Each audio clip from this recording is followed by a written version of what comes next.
तंदुरुस्त रहना हो, उसका नियम है कि गौ सेवा से बहुत जल्दी शरीर पवित्र होता है, हृदय भी पवित्र होता है और गोविंद भी प्रसन्न होते हैं। यदि गावः प्रदक्षिणेर कार्या वंदनीया ही नित्यशः मंगलायतनम दिव्याः सृष्टास्पेता स्वयंभुवा। यदि गाय घर में पाली जाए या गौशाला खोली जाए और गौओं की सेवा की जाए, जिनके पास अर्थ है, भाव है, भगवान स्वयं श्री कृष्णचंद्र जी ने गौ सेवा स्वीकार की, गौवें चराई।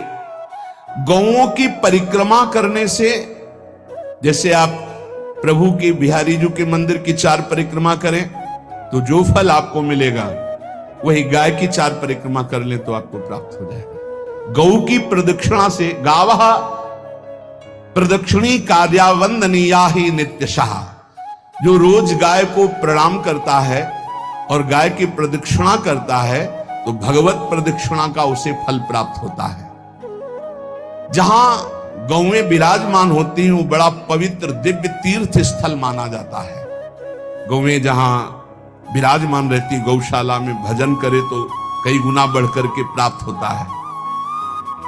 स्वयं ब्रह्मा जी ने गौओं को दिव्य गुणों से विभूषित बनाया है। अप्यागाराणि विप्राणाम देवतायतनानि च यद गोमयेन शुद्ध्यंतिम किम ब्रूमो हृदिकम ततः। गाय के गोबर से जहां लेपा जाता है वहां जिस देवता का आवाहन करोगे वही देवता आकर विराजमान हो जाएगा।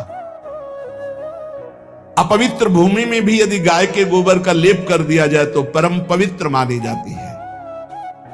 गाय बहुत पवित्र, जहां वो बैठती है, जहां वो मूत्र त्याग करती, गोबर त्याग करती, वो स्थान तीर्थ तुल्य पवित्र माना जाता है।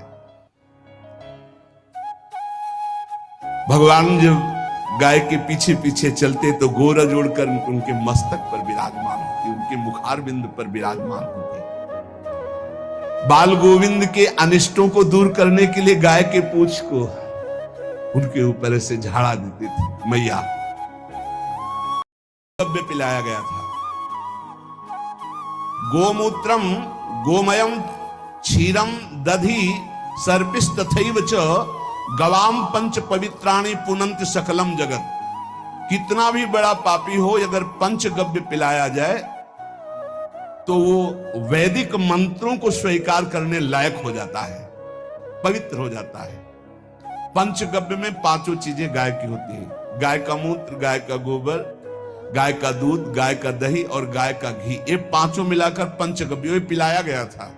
पहली बार जब वैदिक मंत्र दिया गया था तो पंचगव्य बनवाया था गुरुदेव भगवान ने सन्यास, और वो पिलाया था। ये पंचगव्य पिलाने से अपवित्रता का नाश होकर पवित्रता का संचार होता है। इसलिए धन्य है उनका जीवन जो गौ सेवा परायण है भगवत भाव से। गाय में साक्षात भगवान का भाव रखकर गौ सेवा करते हैं। त्रसिता गौर गृहे बद्धा गेहे कन्या रजस्वला देवशास्त्र सन्निर्माल्य हंति पुण्यम पुराकृतम। यदि घर में गाय बंधी है और भूखी है और प्यासी है तो तुम्हारे सारे पुण्य नष्ट हो जाएंगे। अगर घर में रजस्वला कन्या बहुत काल तक है और उसका विवाह आप नहीं कर रहे हैं तो आपके सारे सुकृत नष्ट हो जाएंगे। यदि घर में ठाकुर जी विराजमान है, कर का पहनाया हुआ माला सुबह तुमने देख लिया तो तुम्हारे सारे पुण्य नष्ट हो जाएंगे, क्योंकि शयन कराते समय तुमने उतारा नहीं, अर्थात तुम सेवा में प्रमाद करते हो। तो देवतास्त्र सन्निर्माल्य हंति पुण्यम पुराकृतम। जैसे सुबह श्रृंगार किया तो रात्रि के शयन के समय वो हटा लेने चाहिए माले। जब हम शयन कराते हैं तो भले पुष्प शैया पे शयन कराएं पर माला नहीं धारण करें। श्रृंगार का माला अगर दूसरे दिन दर्शन किए क्यों पहने ठाकुर जी, तो तुम्हारे सुकृत नष्ट हो जाएंगे। गाय बंदी हो घर में, वो प्यासी है और भूखी है, तुम्हारे सुकृत नष्ट हो जाएंगे। त्रिषिता गौर गृहे बद्धा, क्योंकि तुम्हारे पास है, सेवा करना चाहिए। तिम च स्वत्रणम नरहा तस्य पूर्वे च पितरः कंपन्ते पतनोन्मुखा। यदि गाय हरी हरी घास चर रही कहीं और तुमने डंडा ऊपर प्रहार किया, लाठी मारी, तो तुम्हारे पितर खोपड़ी के बल नरक जाने के लिए तैयार हो गए। ये लिखा है। चरंतिम स्वम तृणम नरा तो तस्य पूर्वे च पितरा कंपन्ते पतनोन्मुखा।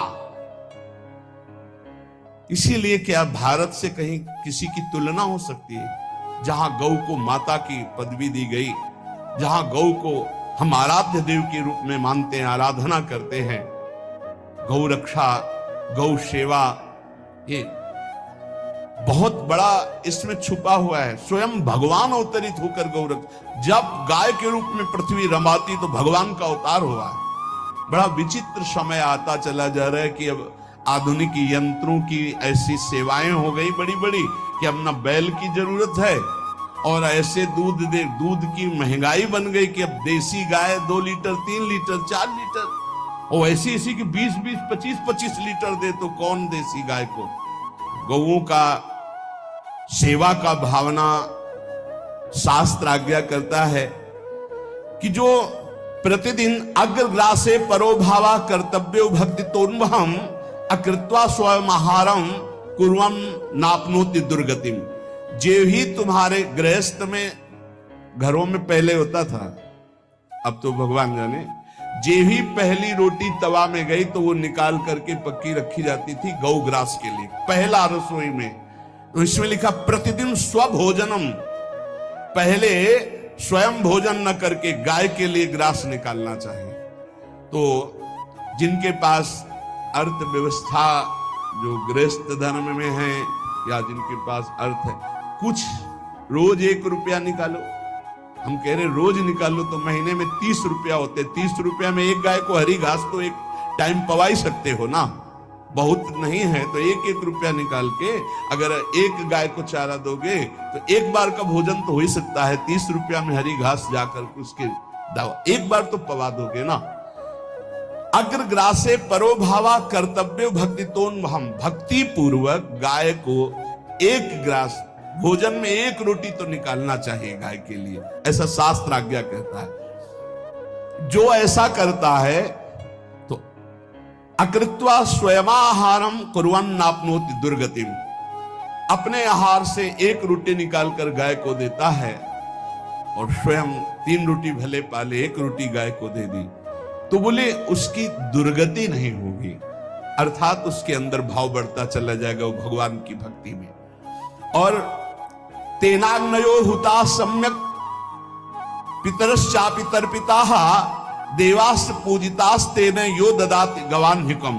जो प्रतिदिन गौग्रास निकालता है, अर्पित करता है, तो उसको अग्निहोत्र करने का फल मिलता है, उसके पितरों को तृप्ति मिलती है और समस्त देवताओं के पूजन का फल मिल जाता है जो गौग्रास निकालता है। यो वै ताड्यते यष्ट्याधेनुम मर्त्यो विमूढ़धि। जो मूर्ख मनुष्य, जैसे अब गाय दूध नहीं दे रही, मार डंडे डंडे मार रहे हैं, इंजेक्शन लगा रहे हैं, ऐसे वैसे कर रहे हैं, उसको ताड़ना दे रहे हैं, तो बोले जो मूढ़ बुद्धि मूर्ख मनुष्य, यो वै ताड्यते यष्ट्याधेनुम मर्त्यो विमूढ़धि, वो गाय को लाठी से मारता है, डंडे से मारता है, हाथों से मारता है, तो धर्मराजस्य नगरेशा याति करवर्जिताः। धर्मराज जी पहले अपने नरक में ले जा करके उसके कहते थोड़े थोड़े तिल तिल करके पहले इसके हाथ काटो, मरना है नहीं वहां, अब आराम आराम से थोड़े थोड़े पहले हाथ वर्जिताः, इन्हीं हाथों से गाय को मारा था ना, वैसे थोड़ा थोड़ा काटा जाता है उसके हाथ। करवर्जिताः, उसके दोनों हाथ काट करके थोड़े थोड़े। पूर्वे कृतार्थ कहा नृत्यंत सवादिस्मास्तरिष्यति भाग्यवान।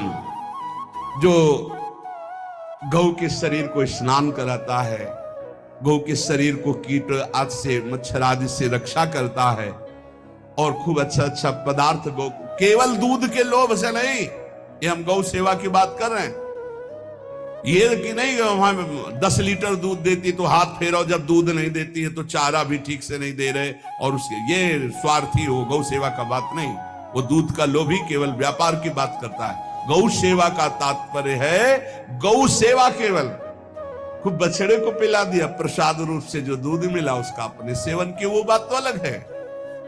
अब बछड़े को तो जरा सा केवल पिन्हाने के लिए कर दिया और खूब सारा दूध लीटर में नाप करके जा रहा है, और उस समय तक तो खवाओ पियाओगे ही खूब अच्छे से। उसके बाद जब दूध देना बंद किया तो उसका आदर सत्कार खत्म, खोल के बाहर ऐसे वो प्लास्टिक खाते घूम रही है। तो ये गौ सेवा नहीं मानी जाएगी, वो स्वार्थ पूर्ति मानी जाएगी। जो सदैव गौ सेवा करता है, उसके डांस मच्छर हटाता है, स्नान कराता है, पीठ में हाथ फेरता है, उसके पूर्वज जो पितर होते हैं वो नाच पड़ते हैं, उनका मंगल होना शुरू हो जाता है कि हमारे वंश में गौ सेवक पैदा हुआ, बड़ा भाग्यवान है और वो गौ के द्वारा हमें तार देगा, ऐसा भाव। गौ सेवा हमारे सनातन धर्म में बहुत बड़ा स्थान गौ सेवा का है। पर एक बात ध्यान रखें, इन सब सेवा का फल है भगवान के चिंतन में निरंतर वृत्ति डूब जाए। हमारी एक एक वृत्ति, एक एक क्षण भगवान के चिंतन में डूब जाए।